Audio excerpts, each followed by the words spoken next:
নবী আলাইহিস সালাতু ওয়াস সালাম বলেন, আয়াতুল মুনাফিকি সালাসাতুন, যে মুনাফিকদের আলামত হলো তিনটি। এক নম্বর হলো ইদা হাদ্দাসা কাযাবা, যখন তারা কথা বলবে তো মিথ্যা কথা বলবে। দ্বিতীয় নম্বরে নবী আলাইহিস সালাতু ওয়াস সালাম বলেন,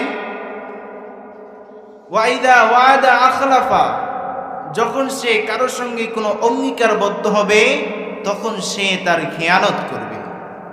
তৃতীয় নাম্বার হুজুর সাল্লাল্লাহু আলাইহি সাল্লাম বলেন, ওয়া ইদা উতুমিনা খানা, যখন তার নিকটে কোনো কিছু আমানত রাখা হবে তখন সে তার খেয়ানত করবে। নাউজুবিল্লাহ বলেন।